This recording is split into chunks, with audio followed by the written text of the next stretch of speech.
Happy Life Day. Happy LIFE Day. Happy Life Day. Every day that we are living is a day to be happy. So, happy Life Day. I want to give you all a few tips on things to expect if you are traveling to the Dominican Republic. So, anyone who is considering traveling to the DR, just consider these things. A few things from my trip I had to consider is, for one, make sure that when you're getting on the plane, because of everything that's going on with the 19, just have some sanitizer wipes. It just really helps if you have like disinfectant wipes with you to wipe down the seats and everything. That's just a little traveling tip overall. Now, when you're entering the country, I realized that you have to fill out like an affidavit, which I did ahead of time. You have to fill out an affidavit online. It's a form. The airlines will let you know all of this stuff via email, and you can also call whatever airlines you book. You will have to do a health affidavit, just basically agreeing that you're fine, you're good, you're healthy, and you don't feel any symptoms of anything, right?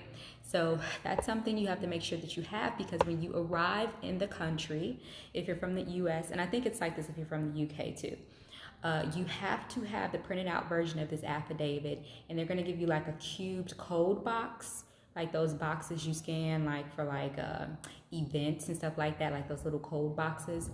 They're going to give you one of those, and you're supposed to print it out and bring it with you, so that when you're getting through customs and is it immigrations or something, you have to have that code with you. And you also have to have like this blue form for immigrations or something like that, but you get that form on the plane.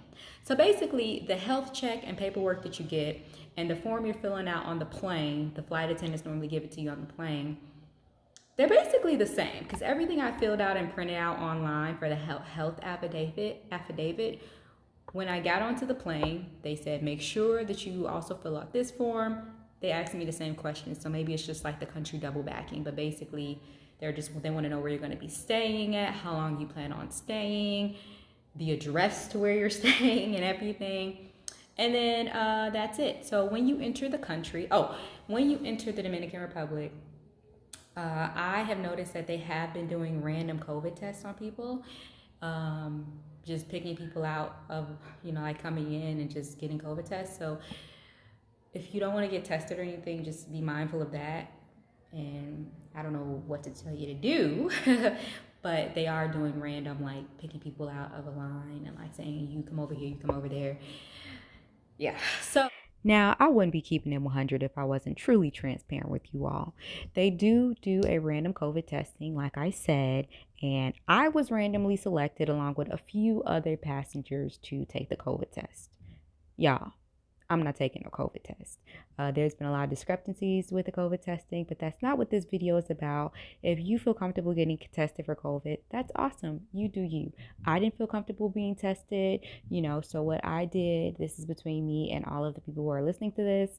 I love you all for watching, but what I did is when they selected us to go over to the medical person to get the COVID test, I dipped off into the bathroom.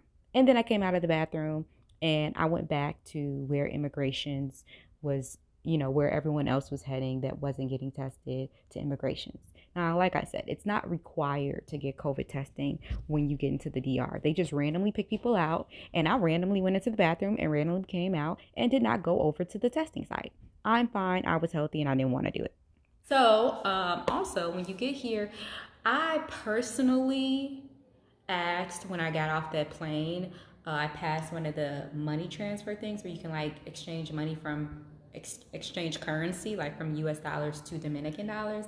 I asked the person who was working there, I said, hey, will I need Dominican dollars or Dominican money, or am I okay with Visa in the country? Because I have Visa and MasterCards. And they're like, no, you'll be fine with your Visa and MasterCards. They're accepted everywhere. I was like, cool. So I rented out an Airbnb, which is where I'm at now. And the owner of the Airbnb was kind enough to connect me with their driver, right? A person that they know that does taxi driving and stuff. And so I was going to rent an Uber to the Airbnb, but it was so unorganized and chaotic at the airport that I contacted the Airbnb person and told them, I'll take your driver.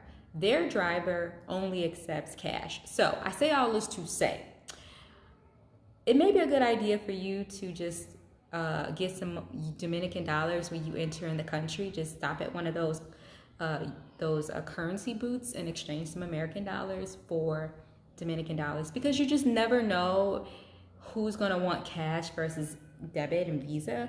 Now I feel like us as Americans, it's a digital world. It's a digital world, not just our country, but it's a digital world now. So I think everyone should be accepting Visa, but you never know. Someone may just be accepting cash. So it's better to just have Dominican money and not need it than to need Dominican money and not have it, because we had to go to like 3 different ATMs, and then the ATMs were all out. I've seen that happen a few times in my life in America, but overall, when you go to an ATM to take out any type of money, there's money in the ATM.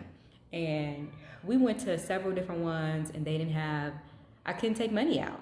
There were lots of different people. Like, you could tell some of them were tourists, and some of them were Dominican, and they were all like lines of people waiting to get into this ATM. And I'm just like, and it was people lined up at different ATMs. I'm just like, whoa, they need a better system going on here, because how are people able to get cash? So that's another tip that I just would say, that's another tip I would say. Just make sure you get cash while you're at the airport. The airport isn't likely to run out of currency as once you get into whatever city you're in. I am in the city of Punta Cana. Also, right now, they are going through a curfew stage, which I didn't realize was happening here. I knew it was happening in Santo Domingo, which I think it's the capital of the Dominican Republic, but I didn't know they were doing it here in Punta Cana. Punta Cana is more of a tourist town, and so they really cater to tourists, and that's why I was surprised when the driver that picked me up didn't accept Visa, but it worked out. They got me here and everything. So another thing is, decide whether you're going to stay in an Airbnb like what I'm doing, or if you're going to stay in a hotel. I will do another video explaining the benefits, the pros and cons to Airbnb versus staying at a hotel when you're traveling out of the country, or when you're just traveling in the country, I guess, it doesn't matter. It does differ when you're out of the country though. So, but I decided to go the route of getting a Airbnb, because I didn't really want to do the hotel thing. Now, if you want to do the Airbnb, just be mindful that you should probably get some groceries, which is what I like to cook anyway. And because I live a vegan lifestyle, sometimes it's difficult to find restaurants that cater to veganism.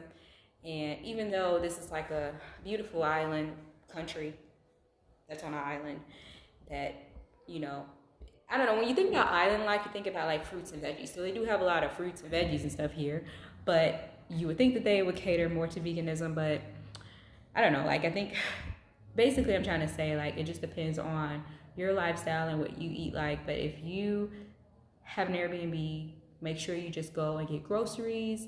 And if you're doing a hotel, you don't have to necessarily worry about that, because you can just eat different restaurants if you're at a resort. If you're not at a resort and you're at a hotel, then you're in trouble, because you don't have any stove to cook, and you gotta order out. And if you're vegan like me, they may not have anything, One place, I'm close to a beach over here, and the restaurant over here that does have vegan burgers, they're not selling them during this pandemic 19, because they said it has to be at a certain temperature. I'm like, so you're just gonna just take the whole vegan stuff off the menu? How dare you? The audacity. Nah. So those are some tips. Just be mindful of if you want to do Airbnb versus a resort or hotel. Be mindful of the paperwork you have to have, and also just try to have currency while you're here, okay? And this is another thing I wanted to bring up. Check with your cell phone provider, because I checked with my cell phone provider and I paid for international calls. And once I got here, my phone didn't work. So I called the company again, Well, I didn't call. I had to like have someone else call via Wi-Fi for me. And it turns out they don't do international here, but I can make international calls from the US to here. I'm like, that doesn't help. Because now, you know, I'm here without technically a phone. Like I have my phones and I can use the Wi-Fi, which is awesome. But what if I was in a place that didn't have Wi-Fi? I wouldn't be able to communicate with anybody. Also, this is something else that people do not think about, all right? When you are out of the country, unless you buy a VPN number, your IP address will not work. That means, like for me, you know, I was checking different accounts of mine online and I couldn't access my accounts. And I'm like, why can't I access my accounts? Now, one of my best friends is from the DR and she can't access her accounts here. But I wasn't thinking. I didn't think about that, you know, because I don't live here, so I didn't think about that. And once I got here, I was like, oh my gosh, it's because I'm out of the country. So a lot of American, like even like bank accounts and stuff, if they see that you are trying to log in and you're in a different country, you most likely will not be able to access a lot of your accounts if you're out of the country. Unless you buy, like, people buy VPN numbers and private IP addresses so that it could ping as if they're in their own country. And this is supposed to be legal. This is legal. Like people do it on the internet and everything. And it pings as if you're in your own country, so you could be able to access your accounts. You know, like for me, I was like transferring, like making some payments and transferring money. And I was also just looking, I was trying to look on my stock portfolio. Like I couldn't even log into my stock portfolio because they didn't want me to sign in from out of the country. So it's just things like that to be mindful of if you are traveling outside of the country, and get those so that you'll be able to use Wi-Fi and access your American accounts if you need to log into anything, you know, anything. Like I was logging into different things that I always log into every day. Like I was checking my credit score and I couldn't log in because you know, like I'm not in the US. And so that was something that I should have known because one of my best friends, like I said, she's from here and she was having an issue like that before, but I didn't consider it because I'm so used to doing these things every day. You know, I'm so used to calling people on the phone every day, so used to checking different accounts, different things you just become routine doing, and where when you're not able to have access to that, it feels very foreign. And so this is my experience and my tips about if you're traveling out of the country, especially to Punta Cana, just things to consider. Now, every country is different. So if you're traveling to like, I don't know, like somewhere in the UK, or if you're traveling to the Bahamas, or if you're traveling to, I don't know. If you're going further than that, like those places, you just have to be mindful of just travel restrictions and really think about your lifestyle and your diet, you know, when you're traveling. And yeah, so those are some tips for me. If you haven't subscribed to my channel yet, go ahead and subscribe. I have some good information coming up for you all and more motivational videos to come.